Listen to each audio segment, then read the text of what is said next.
HOA Karen illegally towed every car in my street, didn't know that one belonged to FBI. In the heart of Spring Hill, Florida, nestled within the seemingly tranquil Lone Star Ranch community, a storm was brewing.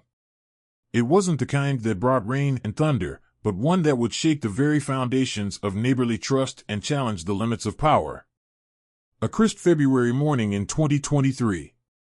The sun rises over manicured lawns and cookie-cutter houses.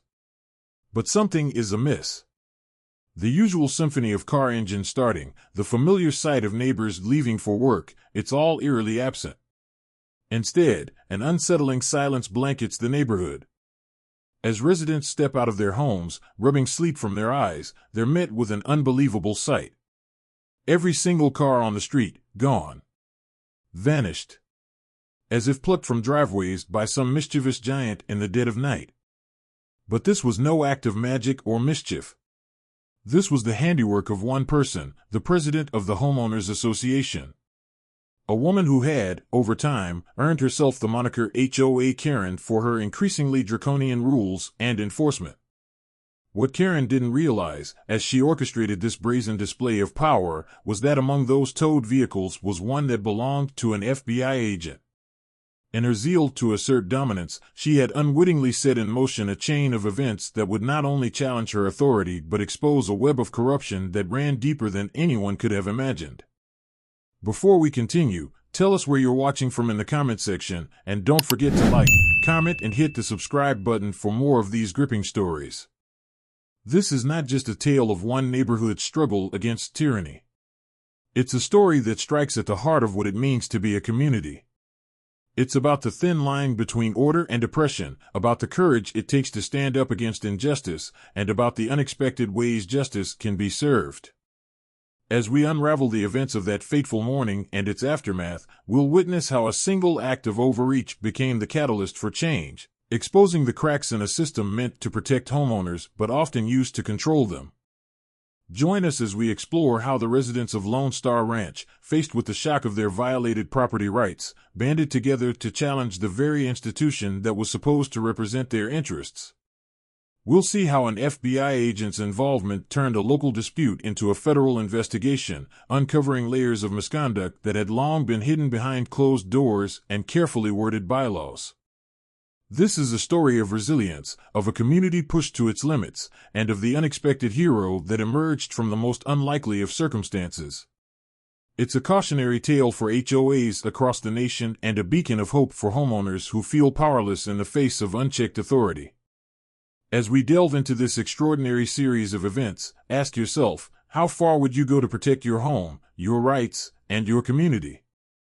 And what would you do if you woke up one morning to find that everything you thought you knew about your neighborhood had changed overnight? As a longtime resident of Lone Star Ranch in Spring Hill, Florida, I've witnessed the transformation of our once peaceful community into a battleground of petty rules and overzealous enforcement. My name is Michael, and I've called this place home for over a decade. I'm known for my easygoing nature and love for community gatherings, but lately, my patience has been wearing thin. Lone Star Ranch is a picturesque neighborhood of about 250 single-family homes and townhouses nestled in the heart of Spring Hill. Built between 2006 and 2014, our community boasts a mix of 3- and 4-bedroom family homes, perfect for those seeking a tranquil Florida lifestyle. With an average home size of around 1,800 square feet and median sale prices hovering around $200,000, Lone Star Ranch has long been an attractive option for families and retirees alike. Our community is diverse, with a median age of 43.2 years and a median household income of $61,588 as of 2022. We're a tight-knit group, or at least we used to be, before the rising tensions between residents and the HOA began to tear at the fabric of our neighborhood. Enter Elizabeth Burkhart, our HOA president, whom residents have not so affectionately dubbed HOA Karen. Her ascent to power marked the beginning of a new era in Lone Star Ranch, one of strict rule enforcement and micromanagement. Elizabeth, along with her father Donald, her brother Jeffrey, and her boyfriend Thomas Ramage, gained control of the HOA board in April 2016. Since then, they've implemented a regime of rigorous rule enforcement that has left many residents feeling suffocated in their own homes. The list of grievances against the new HOA leadership grew longer with each passing month. Residents found themselves slapped with citations for the most minor infractions: unapproved flower beds, garden flags, even bird feeders. It seemed that each month brought a new focus for their overzealous patrols. One of the most egregious examples of their overreach was the broken entrance gate, left unrepaired for months despite numerous complaints. This not only inconvenienced residents but also raised security concerns throughout the community. Among those most affected by the HOA's draconian measures were Brennan Wells, a Coast Guard veteran and full-time student, and Allison Shaw, owner of a Tesla and vocal critic of the HOA's practices. Wells found himself in the HOA's crosshairs when his truck was towed from his own driveway for having registration that was just 1 month expired, a $200 expense he could ill afford as a student. Shaw's confrontation with the HOA came to a head when tow truck drivers attempted to remove her Tesla while it was still plugged into her house, a dangerous and potentially damaging action. These incidents, among others, highlighted the growing divide between the HOA leadership and the residents they were supposed to serve. How far would Karen go to assert her authority over the neighborhood? As tensions continued to escalate and residents grew increasingly frustrated, many of us couldn't help but wonder, just how far would Elizabeth Karen Burkhart go to assert her authority? Little did we know, the answer to that question would soon shock our community to its core and set in motion a chain of events that would change Lone Star Ranch forever. The night of the towing incident was one that would forever be etched in the memories of Lone Star Ranch residents. It was a chilly autumn evening in October when the sound of tow trucks echoed through the streets, signaling the beginning of a chaotic and confrontational night. A one recovery, the tow company contracted by the HOA, arrived under the cover of darkness. Their mission was to enforce parking rules by towing vehicles with expired tags directly from residents' private driveways. The first to fall victim was Brennan Wells, a Coast Guard veteran and full-time student, whose truck was hauled away at 2 a.m. because his registration was just 1 month expired. Security footage captured the moment a stranger entered Wells' driveway, took a photo of his license plate, and then towed his vehicle away. Wells woke up to find his truck gone, initially thinking it had been stolen. The reality was far more shocking. It had been towed to a One Recovery's impound lot, 14 miles away, leaving him with a $200 bill to retrieve it. The news of Wells' truck spread quickly, and soon, other residents found themselves in similar situations. 2 nights later, a One Recovery returned, this time targeting Allison Shaw's Tesla. Shaw, an ABC Action News photographer, confronted the tow truck drivers as they attempted to tow her vehicle while it was still plugged into her house. The confrontation was tense. Neighbors questioned the drivers' authority, accusing them of harassment. The drivers insisted they were just doing their job, following orders from the HOA. Shaw refused to back down, demanding they drop her car.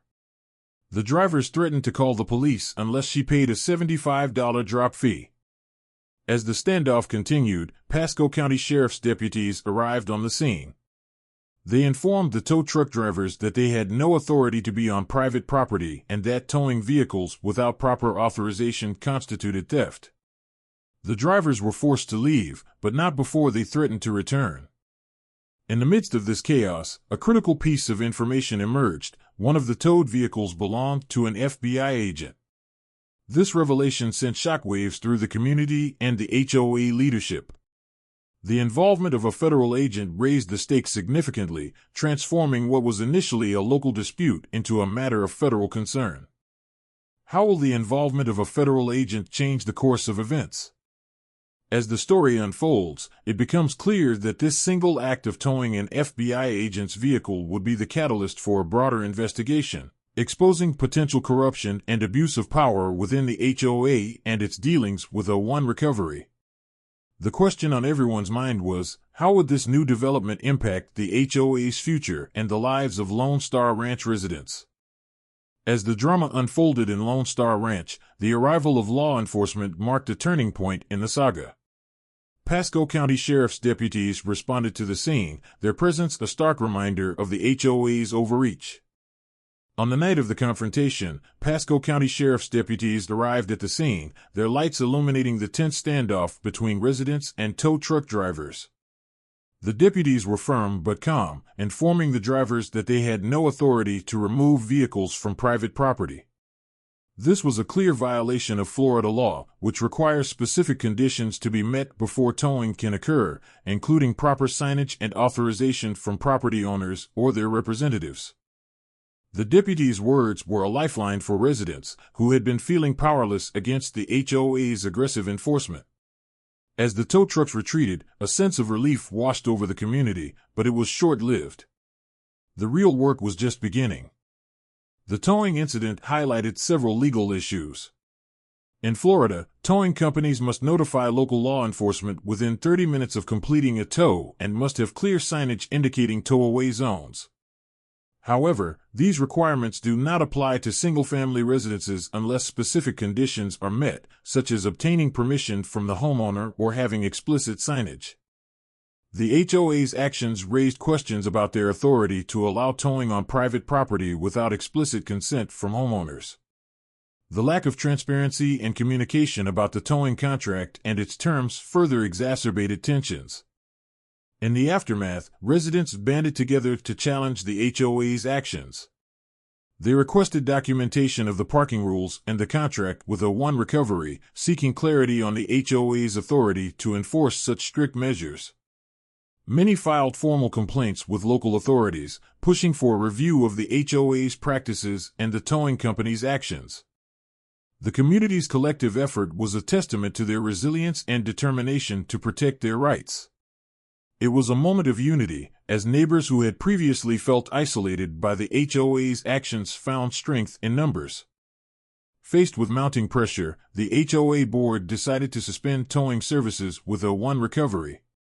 Their attorney, Kathleen Rears, acknowledged that the contract might not have been a good idea, reflecting on the wisdom of allowing vendors to enter private property at night.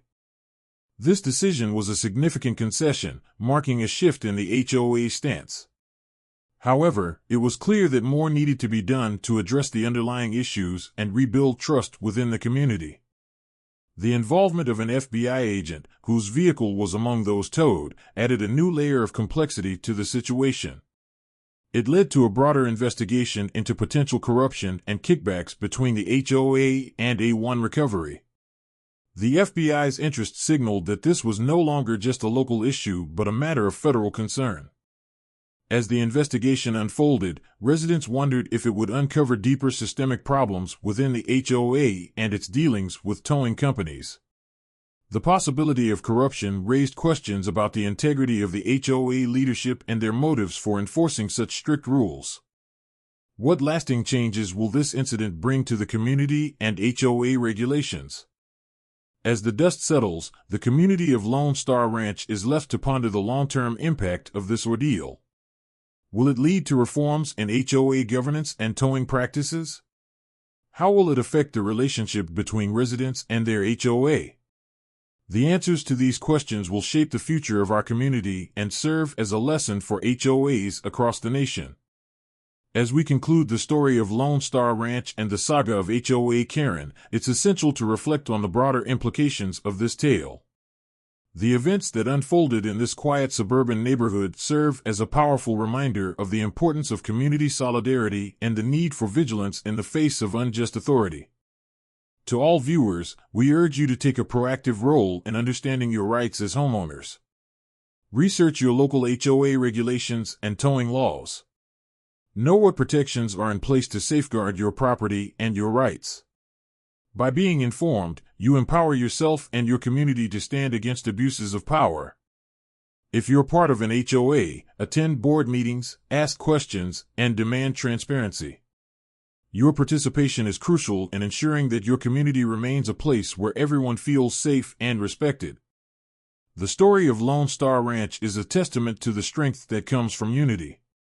When residents banded together to challenge the HOA's actions, they demonstrated that even in the face of seemingly insurmountable authority, collective action can lead to change. This narrative also highlights the importance of accountability. The involvement of law enforcement and the FBI served as a reminder that there are checks and balances in place to protect citizens from overreach. As we reflect on this journey, we're reminded that home is more than just a place to live, it's a community, a family. Standing up for what is right, even when it's difficult, is essential to preserving the integrity of that community. In the end, the story of HOA Karen and the residents of Lone Star Ranch teaches us that justice can be served when we stand together and demand it. Thank you for joining us on this journey. If you have a story of community resilience or a tale of standing up against injustice, share it with us in the comments below.